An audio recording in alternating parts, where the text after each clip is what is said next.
What's going on, Bottom Line viewers? It's Mitch here to do your recap of the Houston Texans versus the Oakland Raiders. It's just me today. No Dylan, no Kev, nobody else here. I wanted to get this recap right before the Seahawks and Lions start to play because I got some people coming over and all that. So I want to go over this game and really break it down for you guys. We're going to go over the statistics, of course, but the performances with the big deal. Texans, of course, their defense, their #1 ranked defense in the league in terms of yardage. They came up big. They played well, and they played a good game, and they played exactly how I thought they would. I thought the Texans would be able to move the ball on the weaker Oakland defense. They did exactly that, and it wasn't really through the ground game. I actually thought they were going to be able to run the ball a little bit more effectively with Lamar Miller. The Raiders did a really good job of kind of, holding that run game to minimal gains, 2 yards a carry, 3 yards a carry for Lamar Miller, despite maybe one 20-yard run in there. But other than that, Lamar Miller didn't do much. He only had 31 carries for 73 yards and a touchdown, only 31 carries. They gave him the ball a lot. They knew that they could win their game with defense, and I thought the Texans' game plan was very well put out there. I thought that some of the plays they called in certain situations, specifically third down situations, were a little too held back. They didn't kind of go just balls out and throw the ball down the field enough, in my opinion. They definitely will have to do that, especially if they go to New England and play the Patriots. But this week, what they had to do was they had to play strong defense. They had to manage the clock, manage the ball game on offense, and score enough points to win. They definitely did that. They scored 27 points, more points than I ever thought they would score in this game. I only really had them down for about 17 points going into this game, but they got 27 points. So that's solid offensive production. Brock Osweiller didn't turn the football over. Very solid note. 14 for 25, 168 yards and a touchdown. No interceptions. On the other side, this is a tough situation for Connor Cook. Connor Cook is a guy that really, you can't really fault Connor Cook in this game. It's not his fault. He's a third-string quarterback, and third-string quarterbacks in the NFL today don't get enough practice reps. They're often on the scout team. They barely even practice. So for a guy that barely even practices to come into an AFC wildcard team game against the best defense in the league in terms of yards given up, that is a very tough task. So Connor Cook, 161 yards, 1 touchdown, 3 interceptions. I mean, he didn't play great by no means. He didn't play good. He played probably average for a guy in this situation. He threw 3 picks. A couple of them were bad decisions. A couple of them were poorly thrown balls. But his receivers didn't even help him. Holmes was the leading receiver in this game. 4 receptions, 50 yards, and a touchdown. And I think people need to start looking at this Houston Texans secondary and really giving them credit because they've been awesome all year long. Bouye and Jonathan Joseph were great in this game. Jackson did get hurt in this game. He should be able to go next week. Rivera was, not really a big factor for the tight end. Walford wasn't a big factor. I thought that the Raiders would need to get their other weapons involved. They finally got Rashard involved later in the game, but they should have done that a lot earlier. Cooper was not open.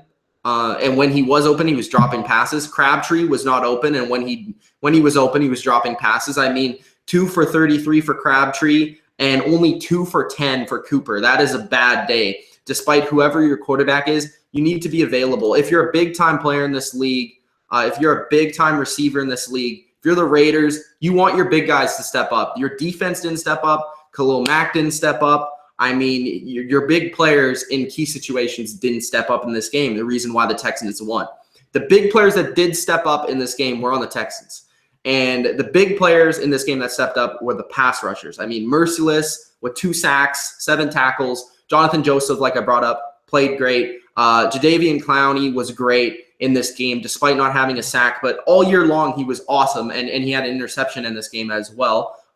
He was great. I mean, Jadeveon Clowney is one of the best defensive players in the league. It doesn't matter what his sacks say. He's constantly in the backfield. He's constantly disrupting plays, run game, pass game. I mean, the guy's all over the place, and he's a true beast. I mean, he's super fast, super strong, and he's just a freak of nature. Merciless, again, 2 sacks, a guy that's very overlooked.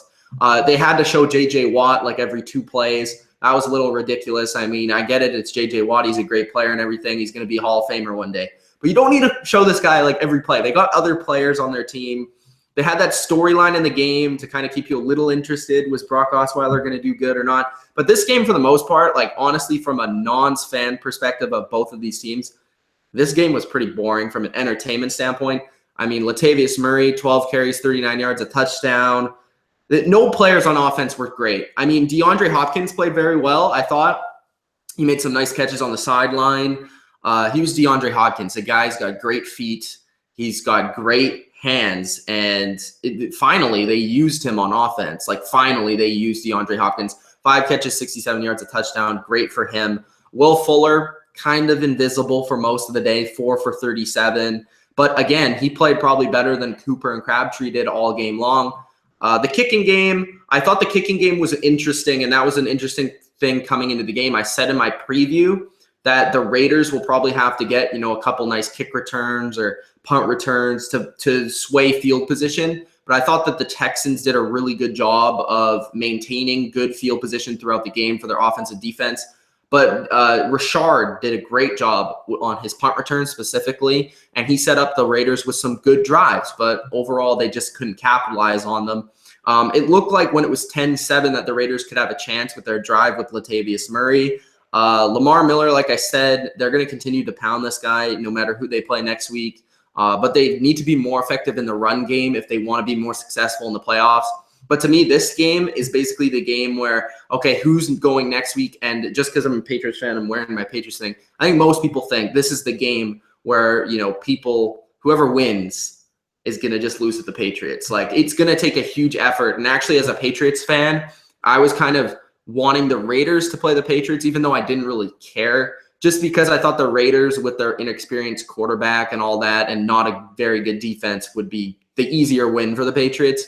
At least the Texans have a good defense and can disrupt a good offense in some points. I know that your offense is very inconsistent, but at the same time, as a Patriots fan, I was kind of looking at the Raiders as the easier opponent. So the Texans definitely proved they're the better team without Derek Carr. This is kind of a question, is Derek Carr that special? Does he make this team run? I really don't think that it's like that big. I mean, he's a great quarterback. He's top 5 in the NFL. But, I mean, it's a kid. Again, I said this earlier. It's a kid that has barely even practiced this year. You can't really put it on him. I never really saw him play much in college, so I'm not really sure how good he was there. But he got drafted in the 4th round, the same round as Dak Prescott.